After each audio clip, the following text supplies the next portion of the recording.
샬롬, 평안하셨습니까? 주님의 은혜 가운데 또 귀한 안식일, 여러분과 함께 안식일, 은혜와 진리가 충만한 안식일 되시기 바랍니다. 또 오늘 특별히 우리 은철이 함께 예배드리게 돼서 너무나 감사합니다. 오늘 하나님의 말씀으로 우리 은철 형제도 은혜 받고 또 배우는 귀한 시간 되시기 바랍니다. 자, 우리 요한복음의 말씀을 보겠습니다. 요한복음 11장입니다. 요한복음 11장.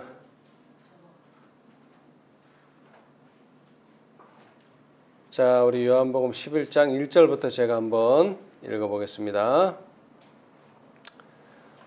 1절에 어떤 병든 자가 있으니 이는 마리아와 그 형제 마르다의 촌 베다니에 사는 나사로라. 예수님께서 3년 반 동안 공생애 하시면서 많은 사람 병을 고쳐주셨습니다. 뭐 귀신 들린 자도 고쳐주고, 그 다음에 벙어리도 고쳐주고, 귀머거리도 고쳐주고, 손 마른 사람도 고쳐주고, 안진뱅이도 고쳐주고, 중풍병자도 고쳐주고, 여러 병을 고쳐줬죠.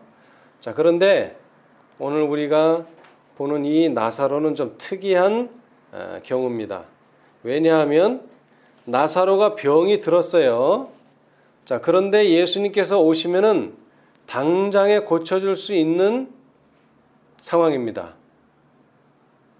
그런데 특별히 또 예수님과 이 나사로는 아주 친한 사이예요. 그런데 예수님께서 이 나사로가 병들었을 때 고쳐주시지 않고, 그래서 결국 나사로는 죽게 되었습니다. 저는 그런 얘기를 들었어요. 어떤 여집사님인데요. 그 여집사님이 집회가 아니고 일요일도 아니고 매일 새벽 기도회를 다니셨는데, 어느 날 새벽 기도회를 다녀오시다가 교통사고가 나서 돌아가셨어요. 그래서 그 아들이 있었는데 그 아들이 교회도 다니다 말다 뭐 이렇게 큰 열심 있는 신앙은 안 했는데, 이 어머니가 열심히 신앙하다가 새벽 기도회에 갔다 오다가 교통사고로 돌아가신 다음부터는 교회를 안 다녀요. 왜 하나님이 우리 어머니를 죽게 했느냐 이거죠. 교회 열심히 다니고 했는데 왜 어머니가 죽었냐 이거예요. 그래서 나는 하나님은 없다 이거죠. 그리고 나는 그런 하나님은 나는 안 믿겠다. 자, 그런데 여기 나사로도 보면요, 병이 들었어요. 자, 그래서 심지어는 그 누이들이 3절에 이에 그 누이들이 예수께 사람을 보내어 가로되 주여 보시옵소서, 사랑하시는 자가 병들었나이다, 이렇게 전했어요. 자, 그런데 사실 여기 어떤 말이 생략되어 있죠? 병들었는데 어떻게 하라는 거예요? 병들었으니 좀 오셔서 고쳐 주십시오 라는 말이 여기 생략되어 있어요. 왜냐하면 너무나 친한 사이이기 때문에 그냥 병들었다고 하면 당연히 와서 고쳐줄 줄 알았어요, 예수님께서. 그런데 4절에 예수께서 들으시고 가라사대 이 병은 죽을 병이 아니라 하나님의 영광을 위함이라, 하나님의 아들로 이를 인하여 영광을 얻게 하려 함이라 하시더라는 말씀만 전해줬어요. 그리고 나서 며칠 있다가 6절에 나사로가 병들었다함을 들으시고 그 계시던 곳에 이틀을 유하시고 그 후에 제자들에게 이르시되 유대로 다시 가자. 병들었다는 소식은 들었지만 죽었다는 소식은 아직 안 들었어요. 그러나 이미 이틀이 지난 후에는 나사로는 죽었습니다. 예, 나사로는 죽었어요. 그래서 죽은 지 얼마나 됐다고요? 죽은 지 얼마나 됐습니까? 예? 사흘이 됐어요? 나흘이 됐어요? 예? 예, 나흘이 됐어요. 나흘. 4일이 됐단 말이에요. 예수님께서 이 소식을 듣고 왜 이틀 후에 가셨느냐? 4일째 되는 날을 맞춰가기 위해서 이날 가신 거예요. 이 유대인의 풍습도 우리나라 풍습하고 같아서 우리나라도 죽은 지 얼마 만에 장사를 지냅니까? 죽은 지 얼마 만에 장사 지내요? 3일. 3일장이죠. 3일을 지낸 이유는 하루 지나도 혹시 살아날 수 있고 이틀 지나도 살아날 수 있는데 3일이 지나면은 이제는 정말 확실히 죽었다는 것입니다. 옛날에 과거에는 의사도 없고 그래서 그냥 죽으면 죽었나 보다 하지 뭐 이것이 뭐 원인이 뭐고 이 사람이 정말 죽었는지 몰라요. 숨만 쉬면 그냥 죽은 줄 알아요. 근데 가끔가다 살아나는 사람들이 있어요. 죽었다가 살아나는 사람들이. 그런데 3일 지나서는 살아나는 사람이 없어요. 그래서 4일째 되면 이건 완전히 죽은 거예요. 그 누구도 이 사람이 죽은 게 아니라 잠깐 죽은 것처럼 보였는데 다시 살아났다고. 그래서 예수님께서 4일이 되도록 기다리신 이유는 또 하나 있는데 그것은 바로 유대인들이 야이로의 딸을 살렸을 때 한 말이 뭐냐 하면은 이 딸이 죽은 게 아니다. 이게 죽은 것처럼 아주 연약했지만 죽지는 않았다. 왜냐하면은 야이로의 딸이 죽고 얼마 안 있어서 예수님이 도착하셨거든요. 그래서 살리셨단 말이죠. 그러니까 죽은 게 아니다. 이런 말을 유대인들이 퍼뜨렸어요. 그래서 예수님께서는 이제는 확실하게 나사로가 죽었다는 것을 유대인들이 인정할 수밖에 없는 시간이 돼서야만 그 나사로를 살리실 수 있었다는 것입니다. 그러기 위해서 예수님이 뭘 하셨죠? 나사로가 병들었다는 소리를 듣고도 뭐 하셨죠? 지체를 하셨어요. 근데 재밌는 거는요, 이 야이로의 딸도 죽기 전에 갈 수 있었는데 지체가 돼버렸어요. 자, 우리 누가복음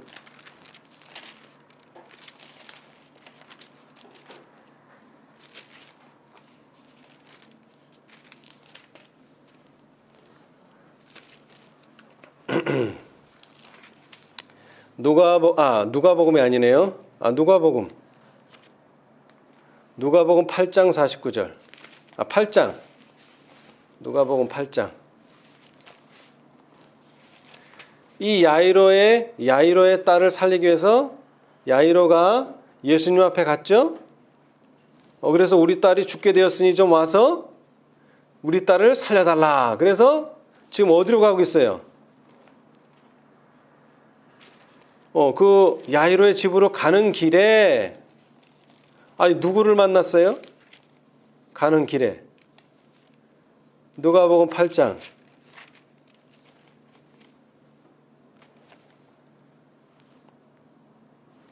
8장 41절. 이에 회당장인 야이로라 하는 사람이 와서 예수의 발 아래 엎드려 자기 집에 오시기를 간구하니 이는 자기에게 12살 먹는 외딸이 있어 죽어가 미뤄라. 그래서 예수께서 가실 때에 누가 나타났어요? 43절. 12해를 혈루증으로 앓는 중에 아무에게도 고침을 받지 못하던 여자가 나타나가지고 예수님이 가는데 옷을 어떻게 했습니까? 만졌죠? 옷을 만지니까 어떻게 됐어요? 이 여자가 병이 아주 싹 나와버렸죠? 그런데 예수님께서 뭐라 그랬어요? 내게 손을 댄 자가 있다. 사람이 많아서 막 서로 비비고 막 하는데 내게 손을 댄 자가 있다는 거예요. 그러면서 누구를 드러냈어요? 그 혈루증 앓는 여인이 나았다는 것을 사람들 앞에 드러냈죠. 그래서 시간이 지체돼 버렸어요. 그러고 있는 사이에 어떻게 돼 버렸어요? 49절에 아직 말씀하실 때에 회당장의 집에서 사람이 와서 뭐라 그랬죠? 당신의 딸이 죽었다. 그러니까 이제 선생님 더 괴롭히지 마라. 왜? 살아있을 때, 병이 들었지만 살아있을 때는 낫게 할 수 있지만 이제 죽었기 때문에 다시 살리게 할 수는 없다는 거죠. 그것이 바로 이 야이로의 집의 사람의 믿음이에요. 죽은 사람은 못 살린다. 그러나 살아있을 때는 무슨 병이 걸려도 고칠 수 있다. 예수가. 그것이 이 사람들의 믿음이에요. 그래서 더 이상 예수님 괴롭히지 말고 이제 그분 가시도록 놓아드려라. 예. 그러나 예수님께서는 그 집으로 가셨어요. 제일 먼저 하신 일이 뭡니까? 그 집에 가셔서. 그 집에 가셔서 제일 먼저 하신 일이 뭐예요? 여기 마가복음에는, 아니 누가복음에는 안 나오는데, 자, 마가복음. 똑같은 이야기가 마가복음에도 나오는데요. 마가복음 5장. 예수님께서 집에 가시자마자 그 어린 딸에게 달리다고 하면서 일으키신 게 아니에요. 먼저 어떻게 하셨느냐면, 자, 40절. 39절. 들어가서 저희에게 이르시되 너희가 어찌하여 헌화하며 우느냐? 이 아이가 죽은 것이 아니라 잔다 하시니 저희가 비웃더라. 예수께서 저희를 다 내어 보내신 후에, 자, 예수님께서 야이로의 집에 가서 제일 첫 번째 하신 일이 뭐예요? 거기서 헌화하는 사람, 또 우는 사람, 이런 사람들을 다 어떻게 하셨어요? 내어 보내신 후에 아이의 부모와 또 자기와 함께한 자들을 데리시고 아이 있는 곳에 들어가시다. 제일 먼저 한 일은 비웃는 자들을 내어 보내시는 겁니다. 예수님이 잔다고 말했는데 이게 무슨 자는 거야, 죽은 거지 라고 믿지 않는 사람들을 뭐 한다고요? 내어 보내시는 것입니다. 믿음 있는 자들만 남겨놓는 거예요. 예수님을 신뢰하는 자들만 남겨놓는 거예요. 그것이 예수님을 첫 번째 하신 일이죠. 그러나 여기서도 마찬가지로 야이로의 딸이 죽도록 내버려 두셨어요. 지체하셨어요. 그래서 야이로의 딸을 살려놨는데 유대인들은 뭐라 그러느냐? 아, 야이로의 딸이 죽은 게 아니라고, 이게. 죽을 뻔했는데 예수님이 가셔 살짝 뭐 했더니 살아난 거지. 그건 부활한 게 아니라고. 유대인들이 그렇게 예수님의 신성을, 자, 여기에 야이로의 집 사람들이 왜 예수님 보고 그냥 돌아가시도록 하라 그랬죠? 죽은 사람을 살릴 수 있는 사람은 이 세상에는 없다는 거예요. 죽은 사람을 살릴 사람은. 예를 들어서 기머거리를 고쳐줄 수도 있고, 그 다음에 뭐 안진뱅이를 일어나게 할 수도 있고, 그 다음에 힘들긴 하지만, 어렵긴 하지만, 그 다음에 소경을 눈뜨게 할 수는 있지만, 다 생명 있는 상태에서는 고칠 수 있지만, 생명이 없어진 상태, 죽은 사람을 살릴 수 있는 사람은 없다는 거예요. 그러므로 부활이라고 하는 것은, 죽은 사람을 살린다고 하는 것은, 이것은 하나님만이 하실 수 있다는 신성의 명확한 증거가 되는 것입니다. 그 일을 예수님께서 야이로의 딸을 살리면서 한번 보여주셨는데 사람들이 믿지를 않아요. 너무나 대단한 일이라 믿지를 않아요. 그래서 예수님께서는 돌아가시기 전, 이제 봄이면 돌아가시는데 돌아가시기 전에 대단한 이적을 하나 보여주셨는데 그것은 바로 죽은 지 나흘 된, 사람들이 생각할 때 이것은 완전히 죽었다 라고 말하는 사람을 살려내는 것입니다. 살려내는 것이에요.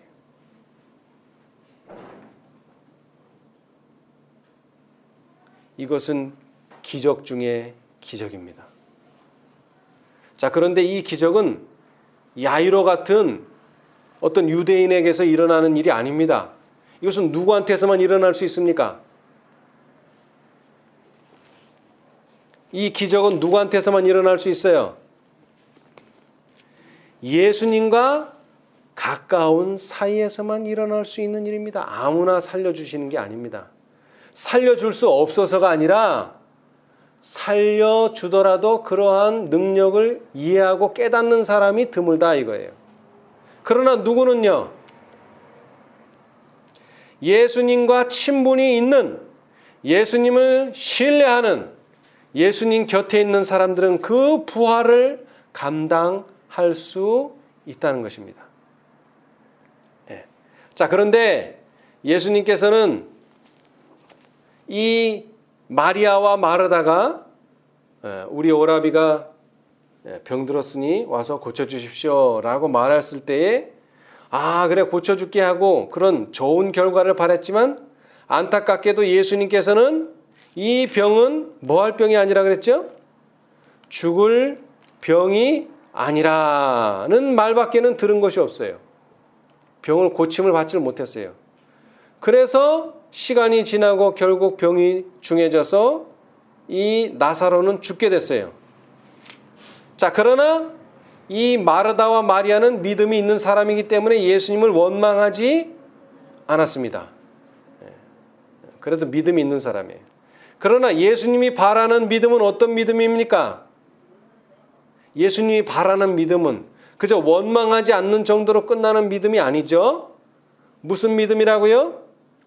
이 병은 죽을 병이 아니고 하나님의 아들로 이를 인하여 영광을 얻게 하려 함이라. 이 말씀을 성취시켜야 됐었어요. 이 말씀을. 자, 그래서 그 말씀을 어떻게 성취시켰는가 오늘 우리는 봐야 되는데, 먼저 이 말씀을 읽기 전에 이 사건이 언제 일어났는가, 이게 참 중요합니다. 이 사건이 언제 일어났는가. 여러분, 이 사건이 언제 일어났습니까? 뭐 몇 년, 몇 월, 며칠은 모르겠지만 예수님의 세 번째 유월절 지나고 예수님의 네 번째 유월절이 있기 직전에 나사로의 부활이 있었다고 하는 사실입니다. 이것은 유대인들에게 줄 수 있는 어떤 것입니까? 유대인들에게 줄 수 있는 최고의 증거, 예수님이 하나님이라고 하는 최고의 증거였습니다. 이 최고의 증거를 무시하면 어떤 일이 벌어집니까? 이 경고를 무시하면, 이것이 마지막 자비의 경고인데, 이 경고가 무시되면 그들은 멸망을 당하게 될 것입니다. 여러분, 장례식에 가면 사람들이 웃습니까? 웁니까? 울어요. 장례식에 갔는데 웃는 사람이 있으면 그건 정신병자입니다. 정신이 좀 이상한 사람이에요. 자, 예수님께서는 이 나사로의 집에 들어가시질 않았어요. 나사로의 집에 들어가시질 않았는데, 왜냐하면 이 나사로의 집에는 돈을 받고 우는 사람들이 있어요. 물론 마르다와 마리아는 슬픕니다. 울 수 있어요. 그런데 이 장례식의 분위기를 더 장례식 분위기로 만들기 위해서 억지로 우는 사람들이 있어요. 울 이유가 아무것도 없는데, 나는 뭐 나사로하고 친척도 아니고 나사로가 죽은 게 슬프지도 않는데 우는 사람들이 있어요. 돈 받고. 그런 사람들이 유대인에 있어요. 자, 그런데 예수님께서는 그 장면을 보시면서 인간의 죄로 인해서 사람이 죽는구나 이런 생각도 하셨지만, 이 나사로의 부활을 부인하고 예수님의 신성을 부인하는 자들이 결국 어떻게 된다고요? 예루살렘이 멸망하면서 그들도 곧 죽게 될 것이다. 지금 이 사람들은 돈 받고 울고 있는데 이제 시간이 지나면 그들 자신을 위해서 울게 될 날이 멀지 않았다는 거예요. 자, 우리 그 장면을 한번 봅시다. 이거 아주 중요해요. 예. 자, 우리 시대의 소망 534페이지. 시대의 소망 534페이지.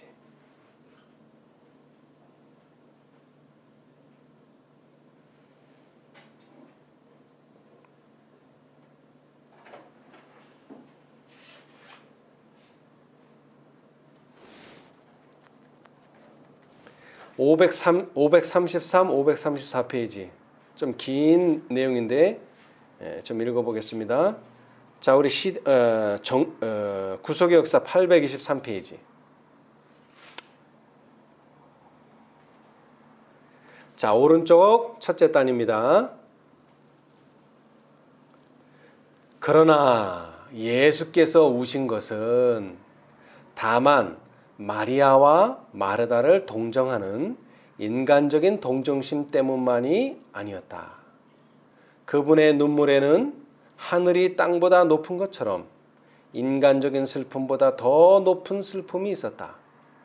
그리스도께서는 나사로를 위하여 울지 않으셨다. 그 까닭은 그를 무덤에서 곧 불러 일으키실 것이기 때문이었다. 그분은 지금 나사로를 위하여 슬피 울고 있는 자들 중의 여러 사람이 부활이요 생명이신 당신을 죽일 계획을 곧 세우게 될 것이기 때문에 우셨다. 여러분 잘 들으세요. 그러나 믿지 않는 유대인들이 예수님의 눈물을 올바르게 해석하기란 얼마나 불가능한 일이었는가. 그분의 슬픔의 원인에 대하여 그분 앞에 드러난 장면의 외부적 사정 밖에는 알지 못하는 자들 가운데 어떤 사람은 보라 그를 어떻게 사랑하였는가 라고 소곤소곤 말하였다. 다른 사람들은 모여있는 사람들의 마음에 불신의 씨를 떨어뜨릴 기회를 엿보면서 소경의 눈을 뜨게 한 이 사람이 그 사람은 죽지 않게 할 수 없었더냐고 비웃었다. 만일 나사로를 구원할 수 있는 능력이 그리스도에게 있었다면 왜 그분은 그때에 나사로를 죽게 내버려 두셨을까? 자, 아까도 읽었지만 야이로가 죽었을 때도 뭐 하는 사람이 있었어요? 예수님을 비웃는 사람들이 있었죠? 예수님이 뭐라고요? 이게 죽은 게 아니라고 뭐 한다고요? 잔다 그랬더니 뭐 하는 사람이 있었다고요? 비웃는 사람들이 있었는데 이 나사로의 집에도 똑같은 사람들이 있어요. 뭐라고 그러면서 비웃어요? 응?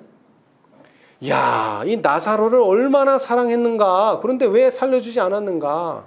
그 다음에 소경의 눈도 뜨게 해준 사람이 이 병 하나 이거 못 고쳤느냐 라면서 비웃는 사람들이 그 자리에도 있었다는 것입니다.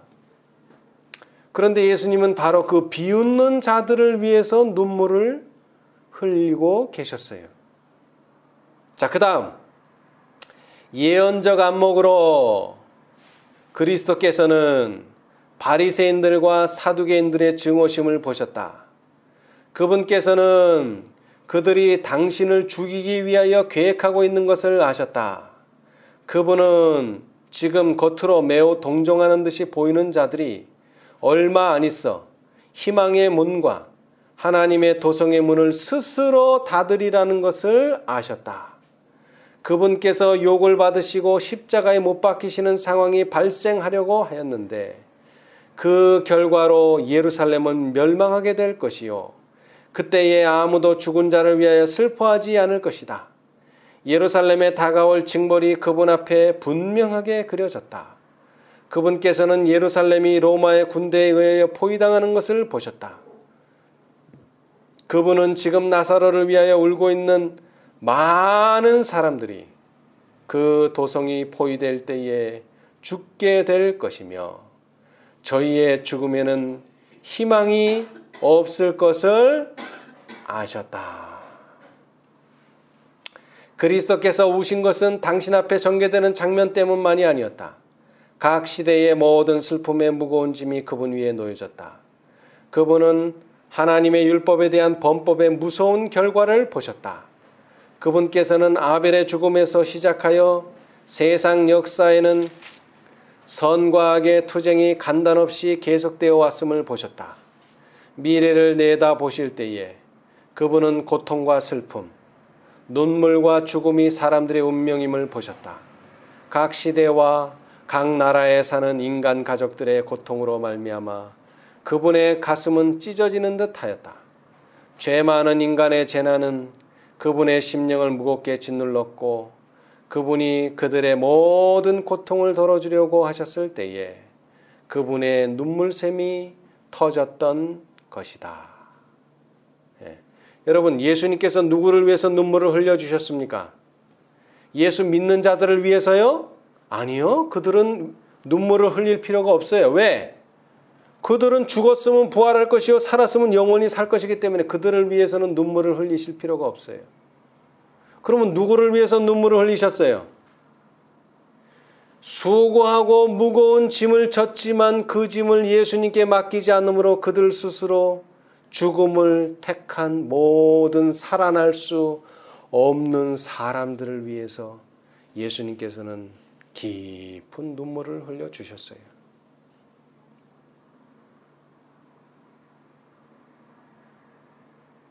자, 이제 나사로가 부활하는 장면이 이제 나타납니다. 자, 나사로가 부활하기 전에 예수님께서는 무슨 명령을 한 가지 내리셨습니까? 나사로를 살리시기 전에. 자, 우리 요한복음 봅시다. 요한복음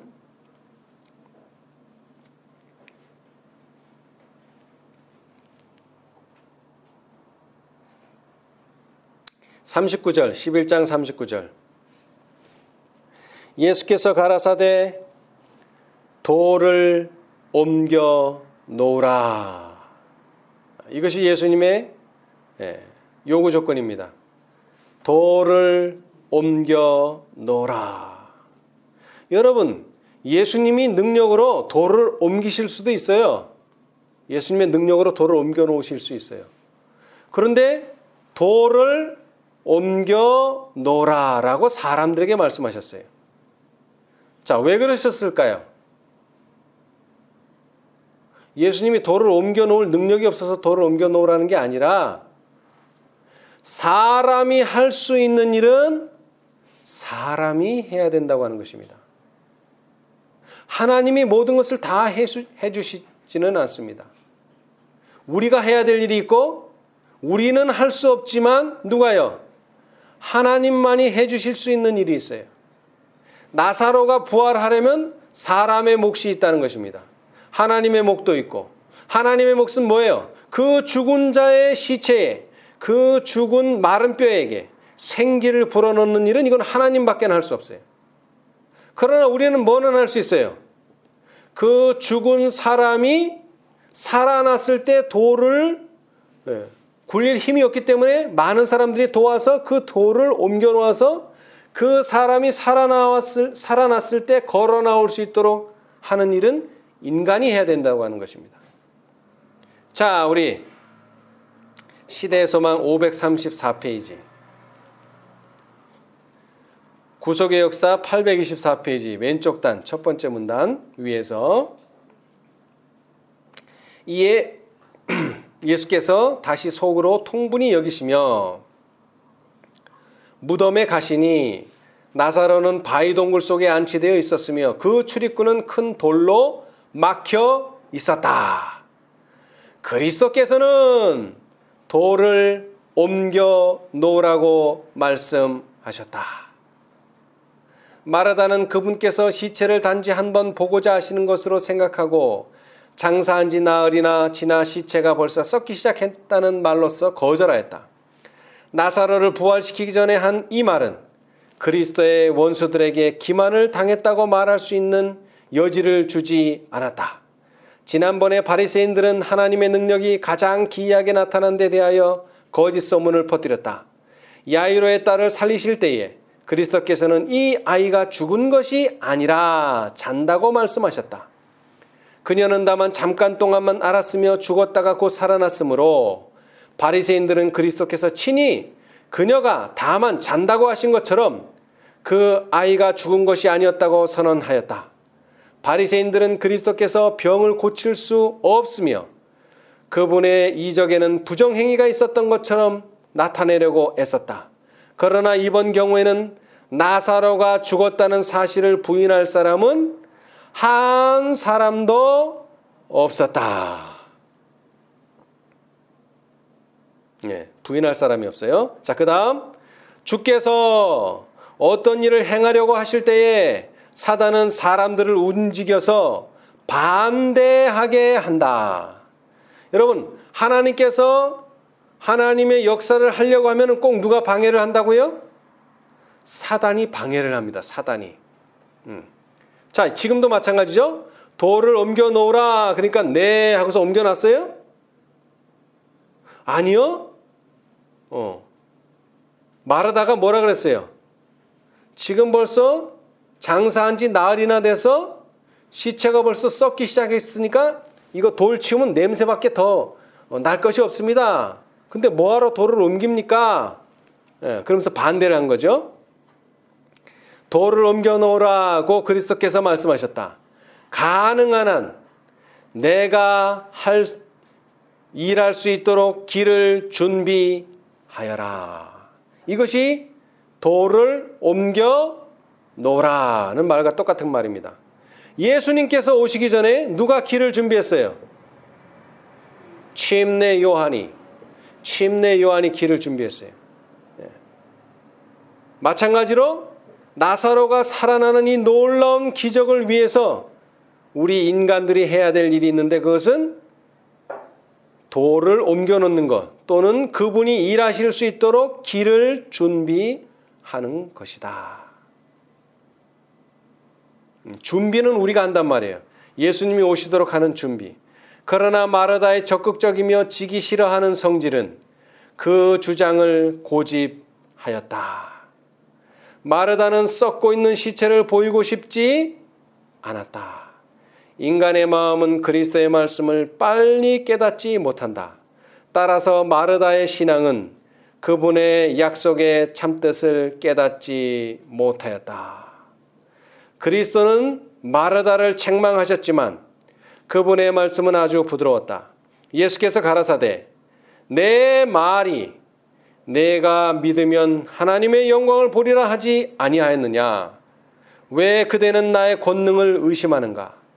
왜 나의 요구를 반대하여 이론을 붙이는가?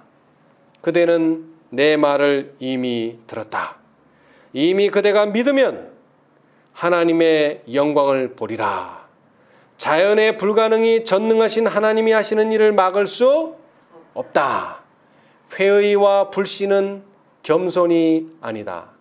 그리스도의 말씀에 대한 절대적인 믿음이 참된 겸손이며 참된 자기 포기이다.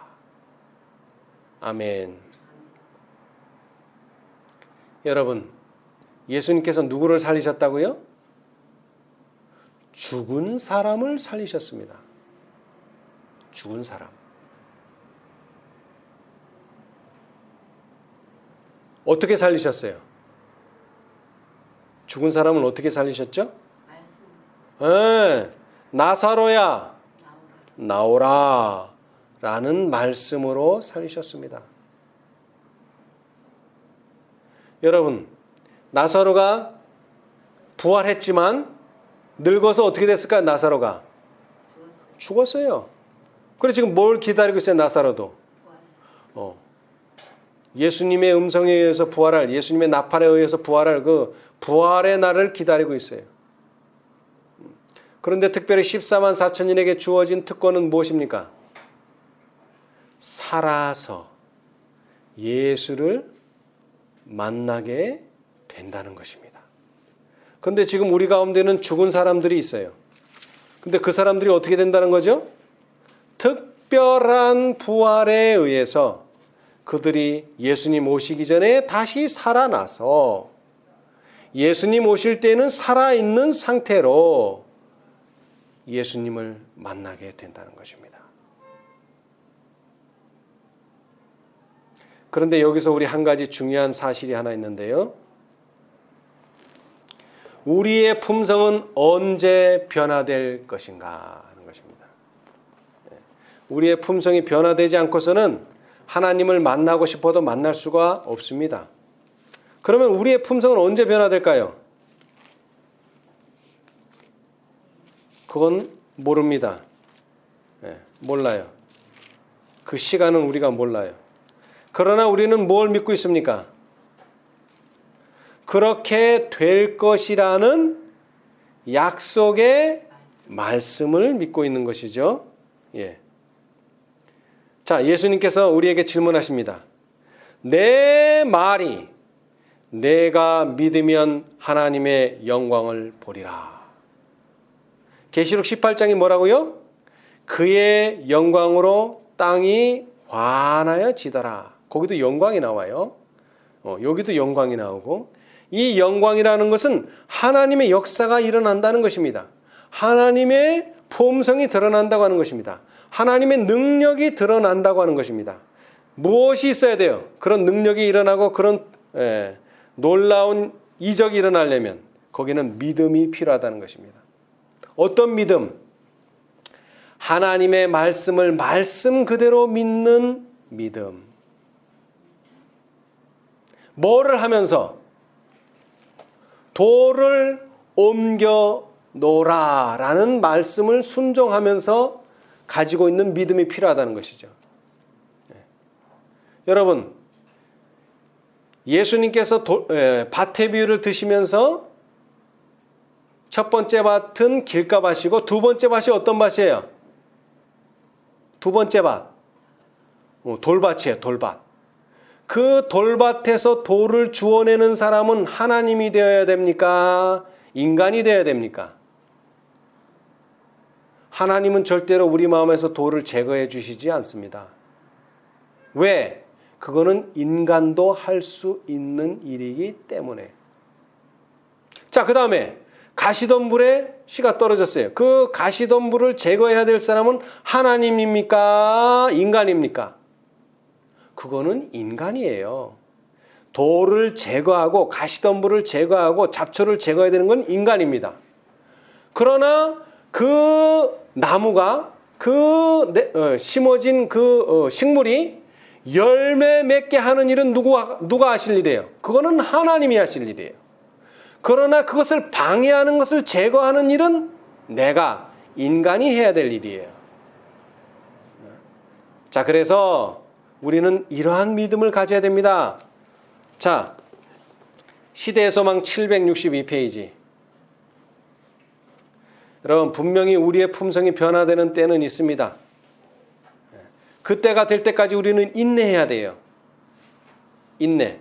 성도들의 인내가 여기 있나니 저희는 하나님의 계명과 예수 믿음을 지키는 자니라. 어떤 믿음? 이 말씀에 대한 믿음.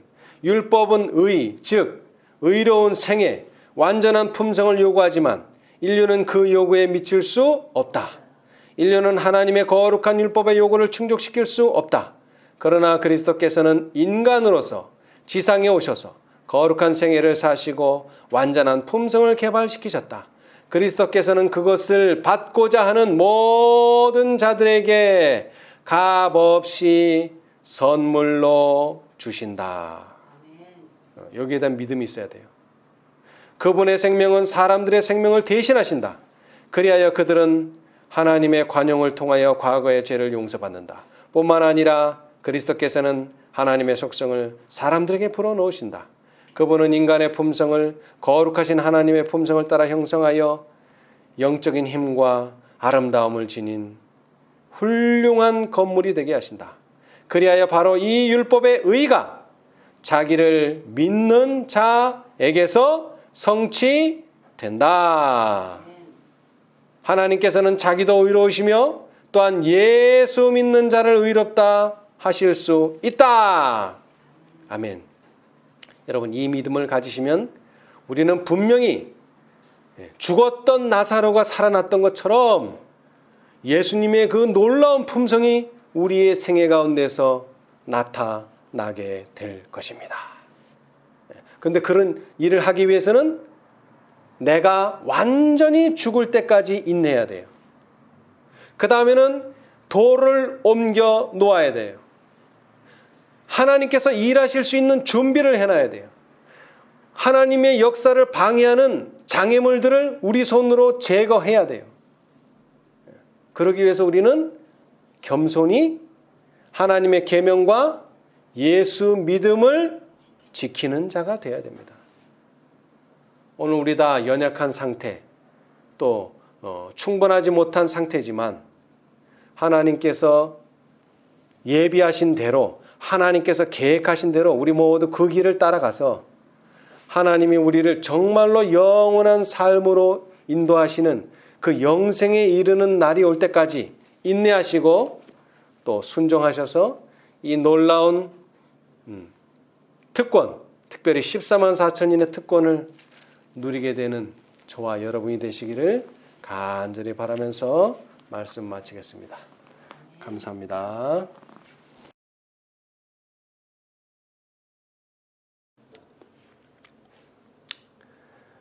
하늘에 계시는 감사하신 저희들의 아버지, 주님께서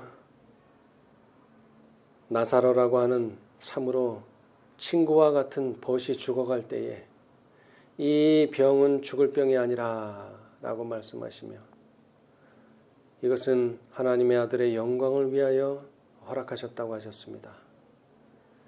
그러나 이 말을 완전히 이해하지 못한 마르다와 마리아는 예수님에게 이 오라비를 살려달라고 사자를 보냈지만 결국 오라비의 죽음을 맞이하게 되었습니다. 그러나 이들은 믿음이 없는 자가 아니라 믿음이 있는 자라 이 오라비가 다시 부활의 날에 살 것은 믿었지만 당장 이 오라비를 살려줄 것은 믿지 못했습니다. 주님, 우리의 신앙이 참으로 믿음이 좋다고 하지만 하나님의 뜻을 이루는 일에, 특별히 하나님의 영광을 이루는 일에 우리의 믿음이 부족할 때가 많이 있습니다. 주님, 우리의 믿음 없는 것을 도와주시고 우리가 참으로 하나님의 영광을 위해서 살아가는 저희 모두가 되도록 도와주시옵소서. 주님께서 이 놀라운 이적을 행하시기 전에 먼저 예수님을 비웃는 자들을 내보내셨습니다. 그리고 마르다에게 돌을 옮겨놓으라고 명령하셨습니다. 주님, 이제 주님의 영광을 보기를 원합니다. 주님이 영광스러운 재림을 하실 때에 그 오시는 주님을 기쁨으로 맞이할 수 있는 준비를 하기를 원합니다. 우리가 할 수 있는 일이 무엇인지 가르쳐 주시고 작은 일에 충성하는 우리 모두가 되도록 도와주시옵소서. 하나님의 영광을 드러내는 일에 막힘이 있는 모든 장애물들을 우리 손으로 제거할 수 있도록 믿음을 더하여 주시옵소서. 성도들의 인내가 여기 있나니 저희는 하나님의 계명과 예수 믿음을 지키는 자들이라고 하셨사오니 우리의 손으로 할 수 있는 일을 잘 감당할 수 있는 믿음 허락하여 주시옵소서. 그리하여 하나님의 영광이 드러날 때에 참으로 기쁨으로 그 놀라운 이적을 맞이하는 또 감당하는 저희들이 되게 하여 주시옵소서. 이제 주님께서 참으로 당신을 믿는 자들에게 표적과 기사가 따르겠다고 하셨습니다. 이 놀라운 능력을 행사하기 전에 우리가 먼저 당신의 손과 발, 당신의 도구로서 부족함이 없는 저희들이 될 수 있도록 도와주시옵소서. 우리의 자아가 완전히 죽고 하나님만을 신뢰하고 하나님의 뜻만을 쫓는 우리 모든 형제 자매들 되도록 인도하여 주시옵소서. 이제 일주일 동안 살아갈 때에도 이와 같은 믿음, 이와 같은 신앙으로 매사에 하나님을 영화롭게 하는 우리 모두가 되게 해 주시기를 예수님의 이름으로 기도드리옵나이다. 아멘.